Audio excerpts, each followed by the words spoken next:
Good afternoon. Our next speaker, Thomas Reed, has for 2 decades been collecting evidence with regard to a generational abduction case involving his family. This is an encounter of the 4th kind, and it remains one of the strongest cases ever professionally investigated. This is a well-respected family in Connecticut, and Tom will be talking about the evidence in his family's case, the fact it was brought before the United Nations, and he will address the question, UFO, friend or foe. Let me welcome to the stage Mr. Thomas Reed. Appreciate it. Well done. Can everybody hear me okay? No. Is this any better? All right. They say a picture says 1,000 words, and with that I have about 67 slides. So we have an awful lot to get through in 45 minutes, so I'm going to be moving pretty quickly. What I think is important, that our case is very, very involved. It's very well organized, investigated, documented, and with that I tend to focus a little bit on the documentation first and maybe slip a little bit on what actually took place because it's so much to talk about. So I'm going to give you a little synopsis first, and then we'll get into the documents, and then we'll kind of circle back around. In 1966, my family had a horse farm in Sheffield, Massachusetts. There was about 80 acres. We had a couple of different accounts, 66, 67, and 69 actually, that although it involved our family, there were a lot of locals, there were a lot of mockery, if you will, in school. My parents owned the restaurants. There was a lot of talk, and a lot of people in the area also knew of this, but we were the family where this actually took place. Several years later, my mother remarried in '72 to Howard Reed, who was an attorney with political aspirations, and it saw that with the help from a friend, Robert Bleckman, who was an attorney, and also in time the public relations director for MUFON, who organized the symposium in 1992 where our case was mentioned. There were a lot of people there. Stanton Friedman was there, but Hopkins and a few others. But with that said, that was pretty much what we thought was the end of it. It was put to bed at that point. And then in 2009, my brother was coming home from a movie, and where there was an orange ball that he saw from his car. He followed it for a while, lost some time, and with that, officials came out, those with backgrounds in law enforcement, the STAR team, MUFON investigated it, along with some private organizations as well, where they found radiation, magnetic fields. There was a lot of trace evidence with that. So that's what fueled our case and how I'm standing in front of you today. So with that, I'd like to move along since we have an awful lot of slides. I want to talk about the official reports. There's polygraphs, radiation, magnetic fields, physical evidence. Again, we'll touch on the 1960s accounts a little bit more in detail, our belief and understanding. To have a clear picture, this is actually my family. Every single one of them has had something to do with this. Marion, my father Howard is no longer with us, my mother Nancy, myself, my brother Matthew, and my son Chance, who's here today. My father, and how this got to the UN, ran for office, and although he lost his first run, he was elected to office with the help and support of and backing from Christopher Dodd. And today there's actually a proclamation in the city of Bridgeport that recognizes October 6th as a local recognized holiday for our family. Robert Bleckman, who would eventually take our case to the UN, again, came into the picture later.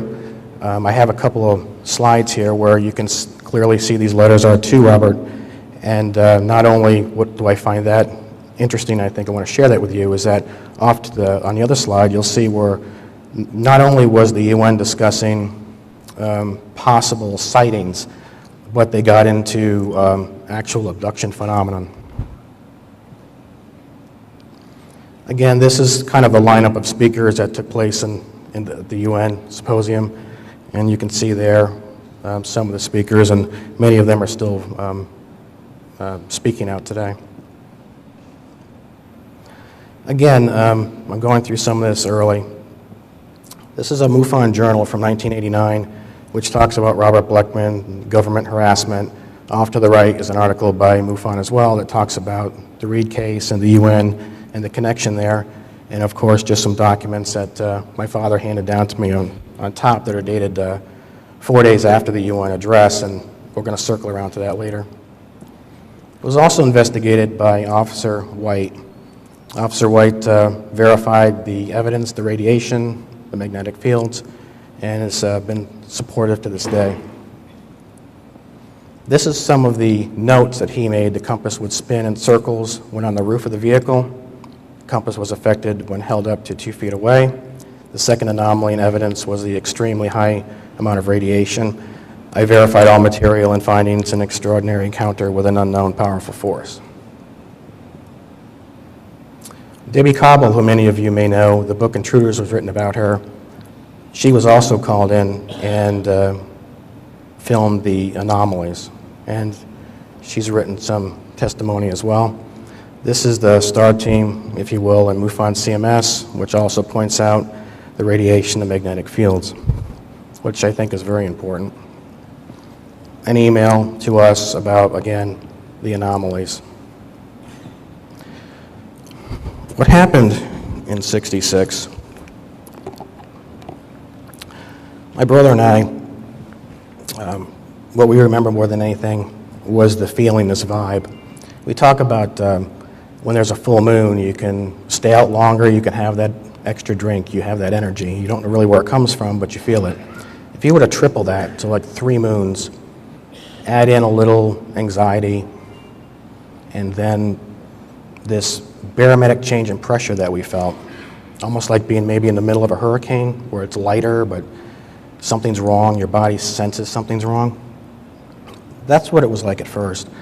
He was on the top bunk, I was on the bottom bunk, and next we knew we had these silhouettes of figures, if you will, and we were at the top of a staircase. I remember looking down through the stairs, thinking, why aren't we going down the stairs when we just walked across alongside the stairs? We were sandwiched. There was a figure in front of me. There was a figure behind my brother. And it was like the ground just changed beneath our feet, and we were at the corner of our property line. That's the top right corner that you see there, which was probably several hundred yards from our home. There was an engaging, calm feeling that we felt. They moved very slowly. And what I'd like to do, since we are short on time, I think I'm going to actually play an insert from my mother. This is one of the first times she's spoken out in years. Hopefully you'll hear this okay. And have you had any other experiences beyond that? I mean, I think you had some later on. Later on, yes. Many years later on, as a matter of fact, when we had our home in Sheffield, Massachusetts, incidents happened again. And actually, it started with my sons.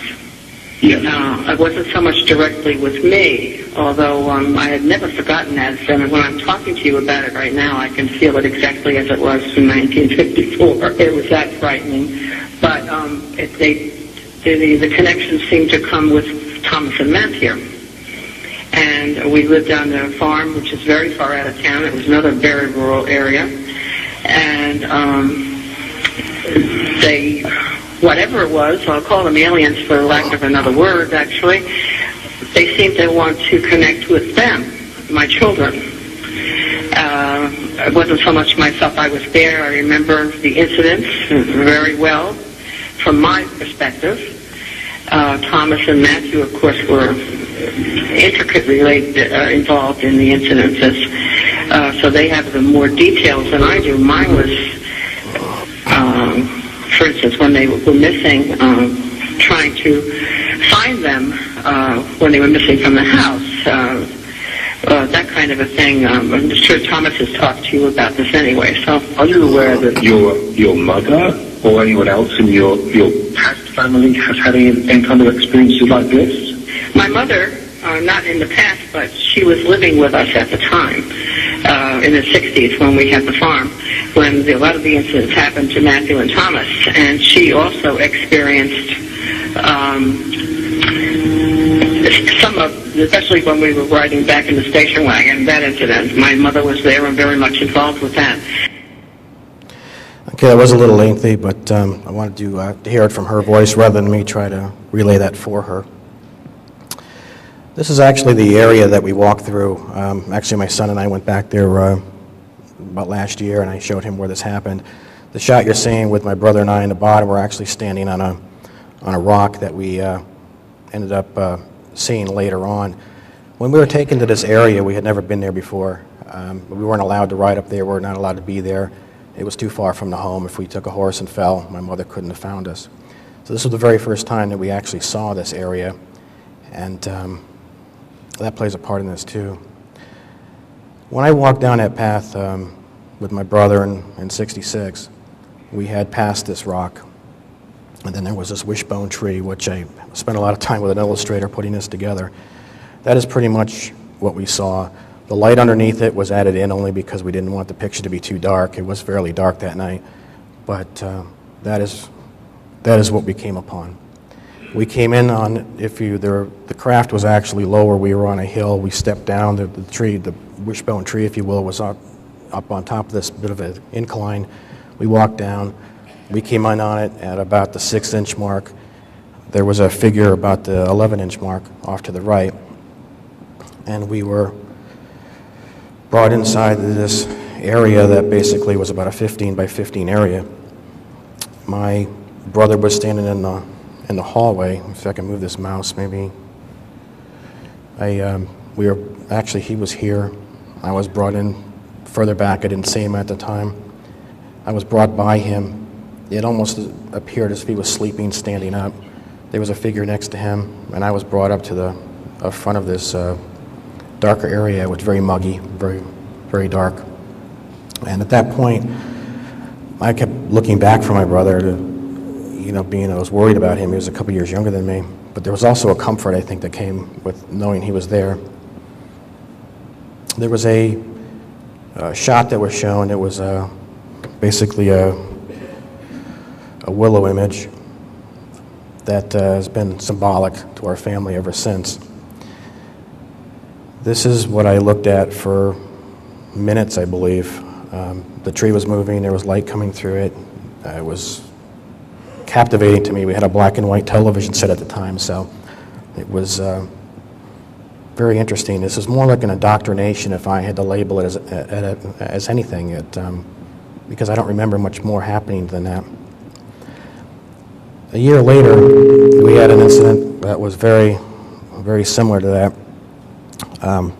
So I don't get too wrapped up in this. I'm going to play an insert from my brother, if that would be all right.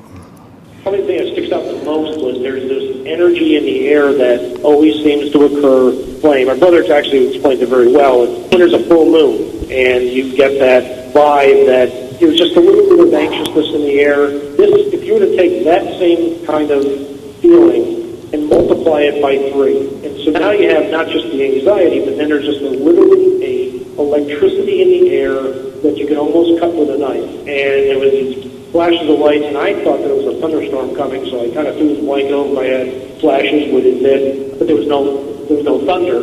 And then they got brighter and brighter, and to a point that they were almost completely penetrating the wall. You could almost see the light coming through the wall, not just the window. And things started to rattle. There was a hatch in the bedroom that went into a crawl space over our dining room, and that started rattling, and I thought maybe Tom was kicking in or something, making noise. It didn't make sense because we were very close, and he wouldn't tease me to do it, but in my mind, that's what I thought was happening. And literally, he was just gone. I leaned down, he was gone. I knew that he didn't go out the door because it was an old farm door that had a lift and turn kind of latch to get out, so it took 2 hands, and it made a lot of noise, so I knew he didn't go out the door. Literally, he was gone, and I jumped out and ran into my mom's room. It was at that point that I'd seen beings coming up the stairway into the bedroom. I was trying to wake my mom. They came into the room and were actually surrounding not me or my mother, but was actually surrounding my grandmother, which I think, again, makes this case very unique because of the family history that happened prior to even being born, that my grandmother did speak about later on after this. But they were over her, and I was trying to wake my mom, and she was just completely out of it. And I couldn't wake her. She wouldn't move. She just would not wake up. They then left the room, and my mom was finally, I was able to wake her up, yelling, "Tom's gone, there's things in the house." Okay, I'm going to cut that just a little short. But what he's referring to is the second episode that we had, or the second, I'm sorry, hello? Can you hear me better now? Keep my head down. What he's referring to is the second night was a little bit different. The second night there was a flash in the room to the point my younger brother had covered his head. He felt that there was light coming in from pretty much everywhere. What I remember from that night was that I was in a conversation with my brother on the top bunk. We couldn't go to bed again. We couldn't go to sleep. It was just that same vibe, that same feeling that you feel. And all of a sudden, it looked like just a camera flash, basically. And I felt as if I was in an ocean wave. If you've ever been caught in like an undertow, I kind of rolled. I kind of felt like didn't know which way was up. And that was the last I remember, except for being found in the driveway by my mother, which I could actually play for you, but I think I'm running a little behind on time. This was what the craft looked like. I spent a lot of time with an illustrator, and this is about as accurate as I can get it. Some have asked, did it have windows? Well, I didn't see them, so I'm not going to just assume to put those in, but that's what it looked like. It looked like a rounded turtle shell is what it looked like, tarnished. It wasn't that polished silver. That's what we saw. We first thought it was a big pile of dirt because it was dark out. Again, that was the layout. And and this is a collective effort between my brother and I from two different accounts.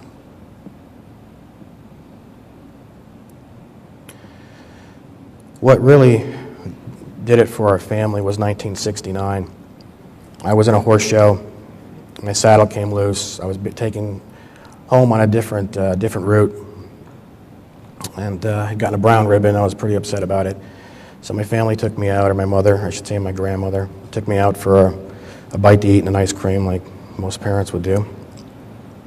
We were in a tri-state area up near the Connecticut, New York, Mass line. When I was giving my brother a fireball, actually. My grandmother turned around from the passenger seat and had looked over the back of the car and had seen lights coming in. With that, she tried to make sense of what this was, and while we were driving, it was a flicker almost from the trees and the lights in the woods, but I guess not being a novice to it, she kind of had an assumption. And we went a mile or so down the road, a little further, and from what my mother and grandmother have told me, that the car just pretty much came to a stop. It just rolled off the side of the road. You could hear the stones clanking on the bottom of the car, and it was just dead silent. Everything went silent. Then there was, and we all remember this, just eruption of crickets, but it was loud. It was just went from dead silent to an eruption, and then we were in this holding area. That's how fast it was. That's all we remember.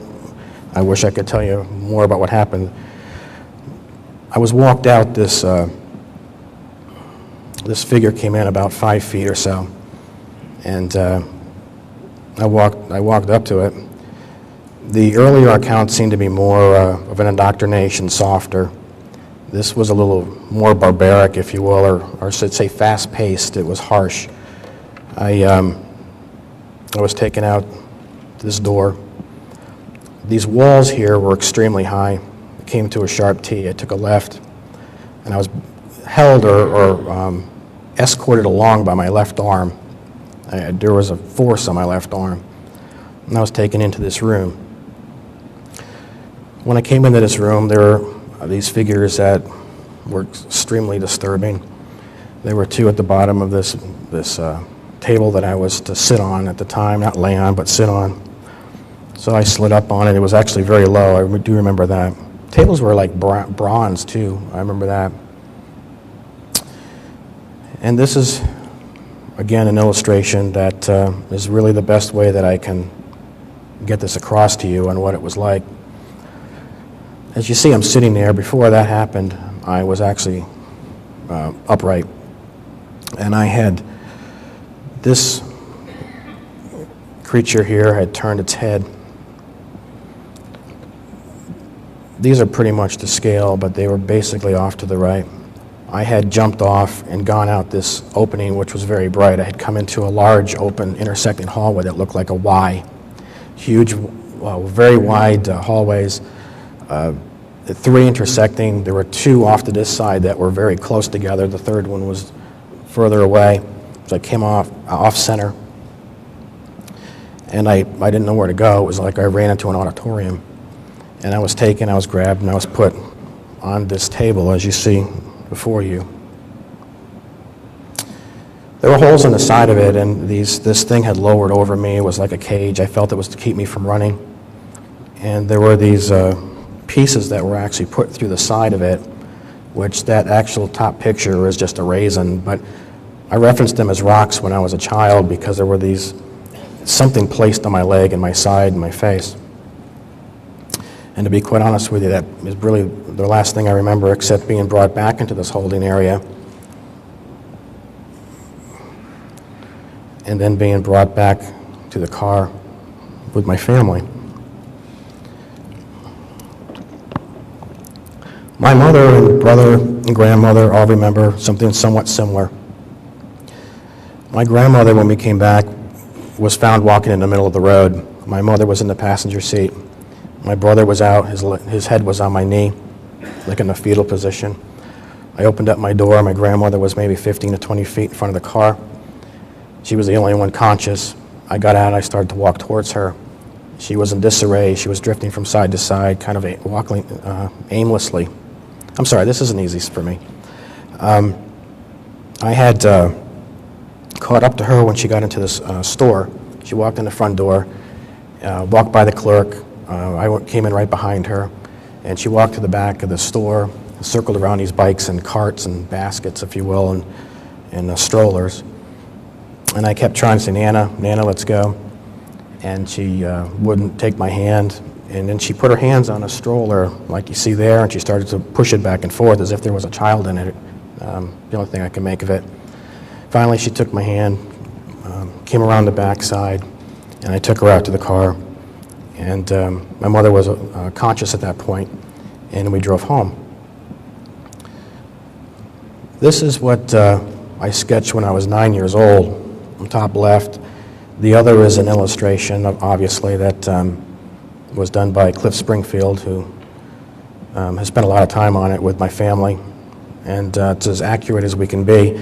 We don't remember the feet. That was just put in there, but everything else is pretty much what we remember.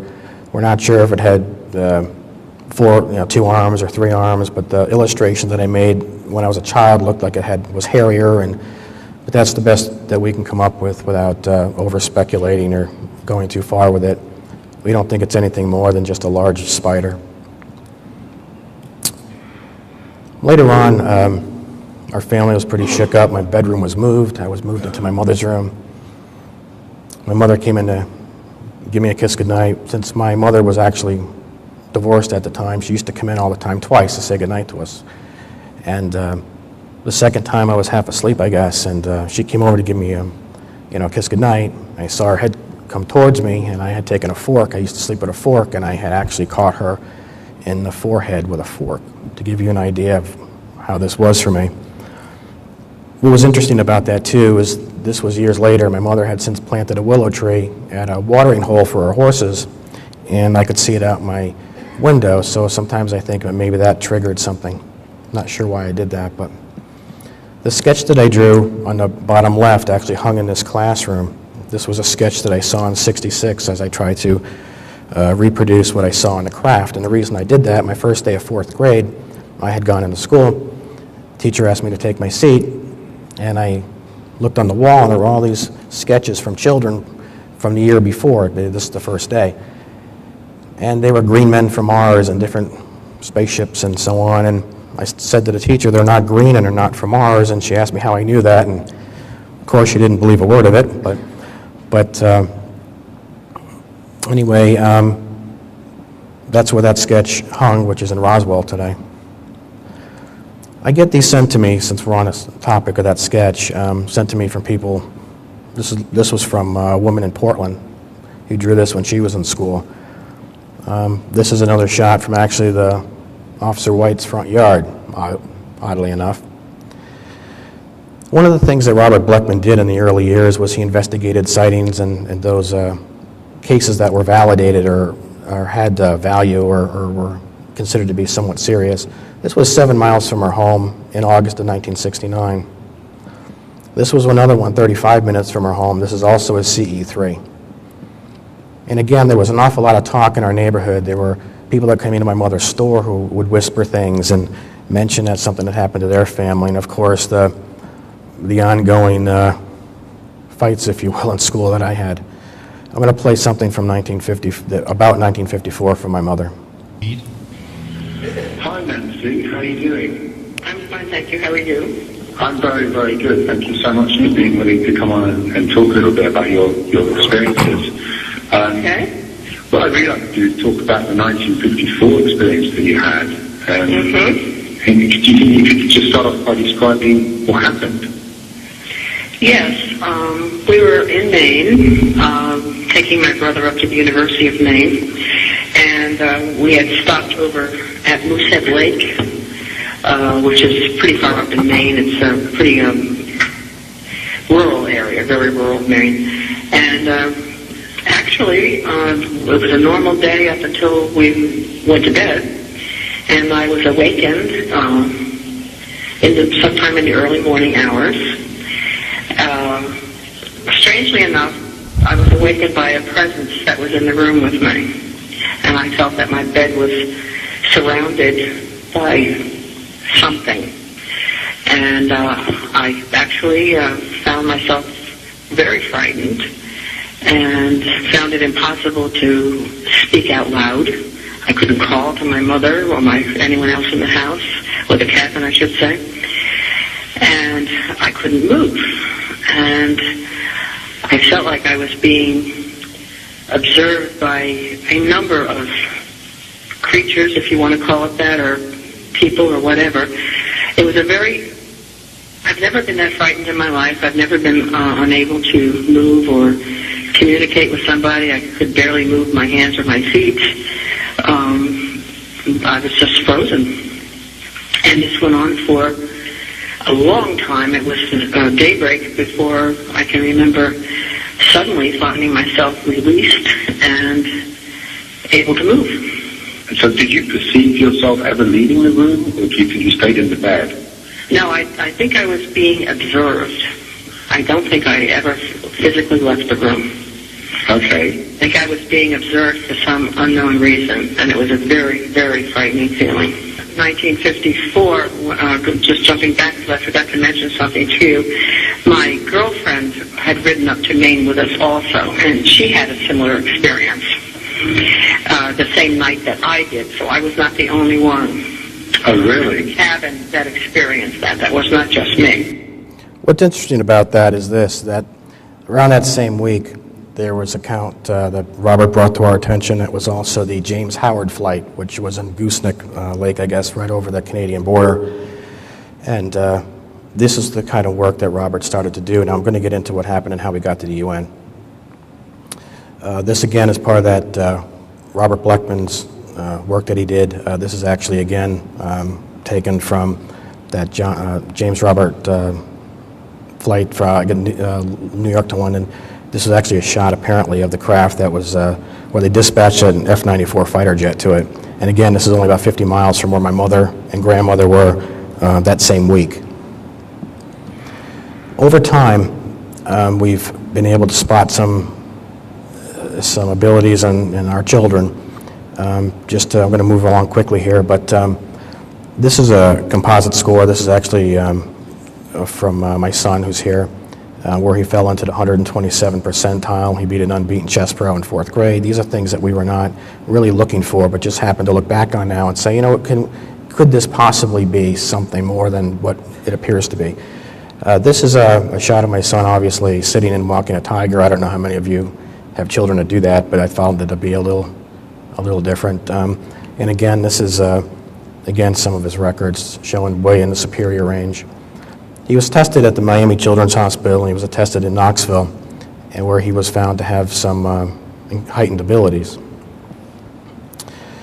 Now, we moved to 2009, which is how this whole case got fueled. An orange ball was seen by my brother as he came out of a movie theater. Now, this is 40 years later. He was with a friend. He found himself shortly after in a field in Brownsburg. There were YouTube videos shot of this thing. Different teams came out.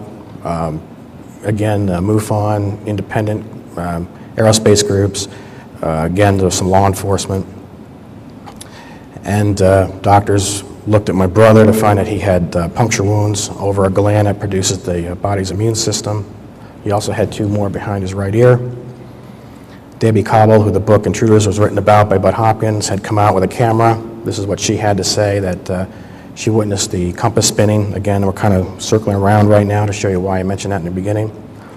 And I want to show you the compass. This was actually filmed by Debbie Cobble in 2009. These are how strong the magnetic fields were around our vehicle.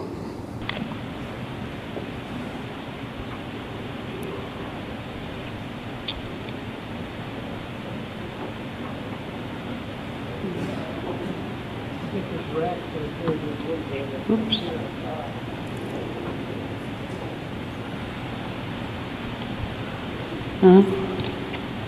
When I get near the end, it starts to spin.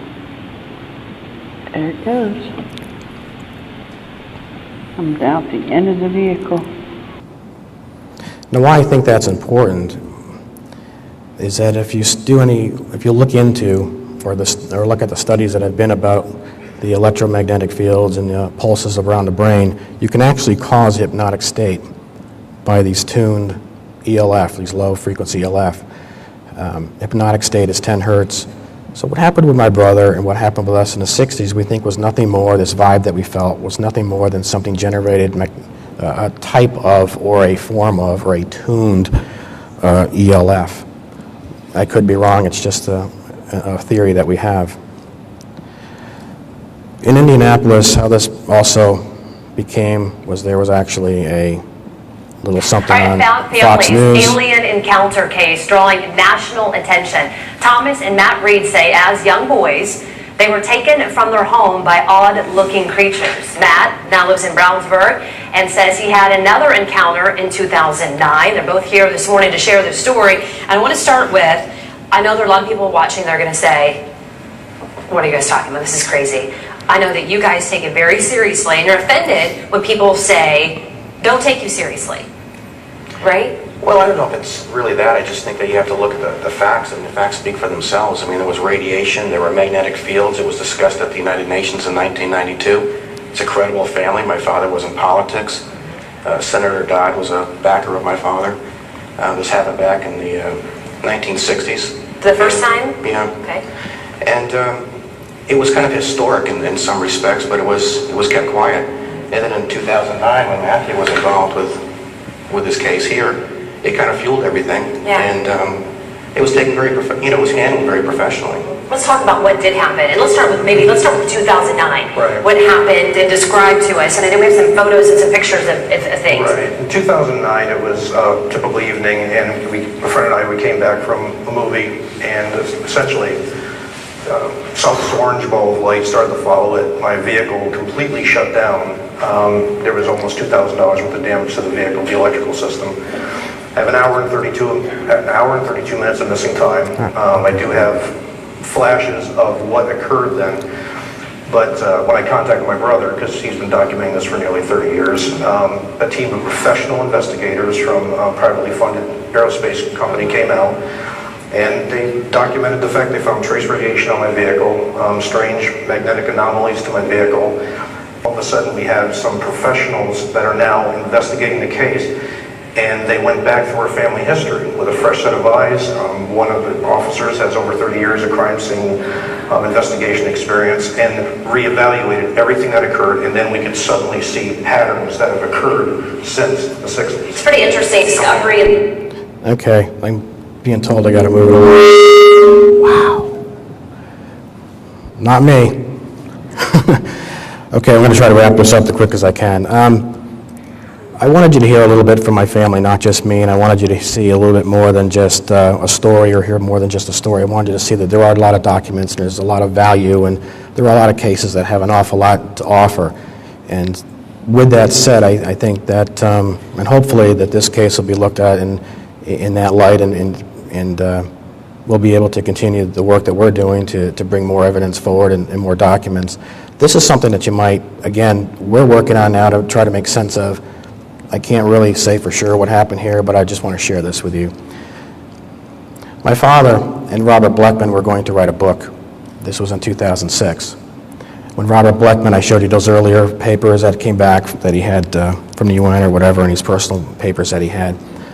My father went to work, was found very sick in his office, was rushed to the emergency room. The CDC actually was called in. The department said that they weren't sure if this building that he was working at, he was now a principal at a school, he stepped down from politics, was where they found this virus, and apparently it was. It's been shut down. The school has been closed and condemned since the day my father died. There's now a bench in his honor that sits in Bridgeport, Milford actually.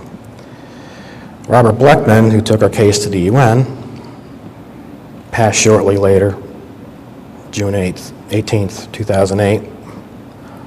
Again, these are some of the papers that were brought back that my father turned over to me. Whether it has anything to do with it, I can't say. I just want to share this with you. This is the doctor that evaluated our son, evaluated the marks on my brother's chest. This date, if you look to the top left, September 15th, 2010. He was found dead 8 weeks later on November 12th, 2010. Leave it up to you. They say a scoop mark has something to do with it. We have them. This is the one I have on my arm, whether it does or not. This is my polygraph test. I took a polygraph just recently in August, after this all happened, in August of 2010, which I passed with no deception. Something that does seem to be of interest to people is the Rh negative factor. Whether, again, it is or it isn't, I'm just letting you see this for yourself. 9 of us in our family are Rh negative. That's probably a little different. These are a couple more illustrations I did as a child, and what I feel about the Rh negative factor. I'm going to play something for you. Sorry about all the embedded information, but I know I only had 45 minutes today, and I'm trying to get through it as quick as I can. If all of mankind evolved from a common ancestor, why isn't everyone's blood compatible with one another? Where did the Rh negative come from? As many of you are aware, embolic disease is the allergic reaction that occurs when an Rh negative mother is carrying an Rh positive child. Her body builds up antibodies to actually destroy the alien substance, the same way it would a virus, thereby terminating the infant. Why would a mother's body reject her own offspring? Nowhere else in nature does this occur naturally. This problem does occur in mules, the cross between a horse and a donkey. The fact alone points to the distinct possibility of a crossbreeding between two similar but genetically different species. No one can explain where the Rh negative comes from. I, as well as most familiar with blood factors, admit that these people must at least have a mutation, if not being descendants of a different ancestor altogether. Quick insert from my mother on her feeling about this.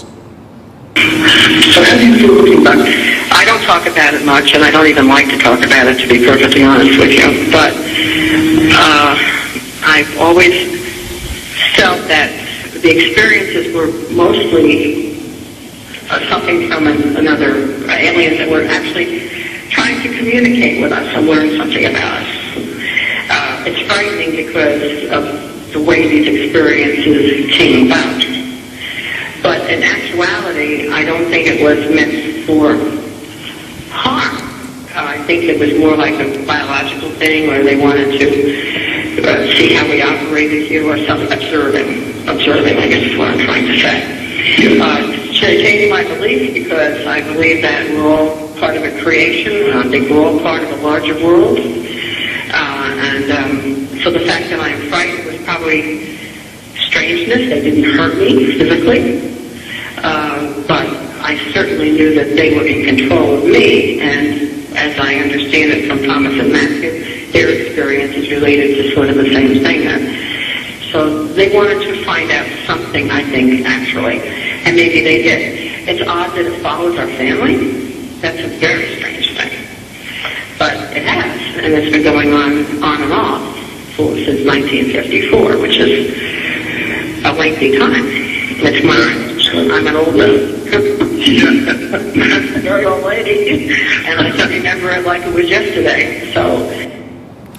Okay, I think I obviously have to wrap this up, but with what I've shared with you, our feeling is that man was originally Rh negative, and that perhaps that's why, in our family anyway, there's a genetic need for something, that there's maybe an extraction, hormones, something being taken from us that maybe is needed somewhere else. Maybe we were a failed experiment. Maybe our senses didn't develop like they should have. Like, a shark can smell blood for miles away. Maybe there was something that we were supposed to be able to, this unbelievable brain that we have, are we really using it? No, we're not.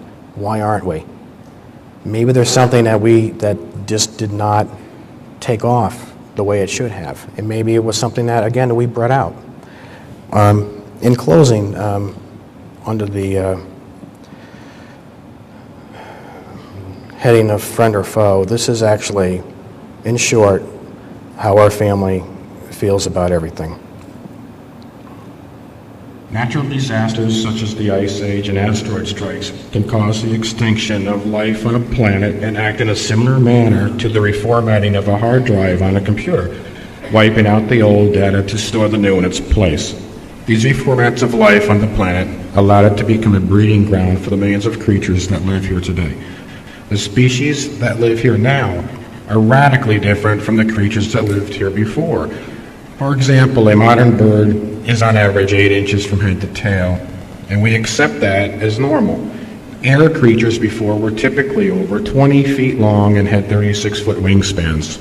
I find it interesting that a planet that has experienced multiple extinctions due to planetary disasters now seems very well organized, populated, and reassembled with an estimated 25 to 100 million diverse species existing today. I personally believe that mankind is part of this repopulation and that we are the product of previous gene manipulation and DNA splicing by these extraterrestrial entities to manufacture a new species with a specific biological quality common to both us and them. I believe we are distantly related in that they are harvesting particular biological products such as hormones or antibodies from specific biotypes to create a purified hybrid species somewhere else. If I have time for questions, anybody? I got 3 minutes? Okay. Anybody? Was that clear? This is just how I feel about it. Yes, go ahead. I'm sorry? Is this the first time you've actually called? It's the first time I've used embedded audio. Can you repeat the question so everybody can hear? Repeat what he said so everybody can hear. Is this my first time in a conference such as this? It's the first time I've embedded audio clips for my family. Over the past couple of years, I've really tried to speak for them. And in a lot of ways, it makes it very difficult because then I tend to, how could I know that? How could I know this? How could I know that? When in fact, it was actually relayed to us. We've got folders and binders that we've been keeping ever since the 60s. And so now that the rest of my family is in some way going out and speaking on their own, I've tried to use their words now rather than muddy it, if you will, with me trying to make sense out of what they feel. I hope that answers your question. Early in your presentation, you showed a diagram of the disc, and above that were some symbols. Where were those? Yes, the symbols that when I was younger, I had actually I had gone to an abduction group meeting in Fort Myers, Florida, run by Tim Wilson, who actually is also friends with Debbie Cobble, and they were working on a book, and I was asked to turn these symbols in that I had seen back in 1966 that I had kept for all these years, and they were like F's with dots and C's with slashes, and it's what I remembered, it's what I wrote down, and I had turned them over to Tim Wilson, who had forwarded them to Bud Hopkins back in 1994. So the symbols were on the disc? The symbols were on a table, actually. When I was in the hallway, the room was large, it was black, there was one table over here, there was one in front of me. They were, one was at 3 o'clock and 9 o'clock pretty much, and they looked somewhat identical. They're very low. I could see underneath them, I believe that they were like an L, if you will, and on top it looked bronze, and there were etchings, and I had scribbled them down, and if anything it would resemble maybe Braille in some respects, and I just wrote down what I felt I saw, and I've kept them ever since I was a child. And thank you. That's it? Okay. I hope I was able to add a little bit more than just a story, and able to offer a little bit of tangibles and documentation and proof, and I want to thank you. Thank you very much. I'm sorry, I never liked going. Just walk out? Yeah.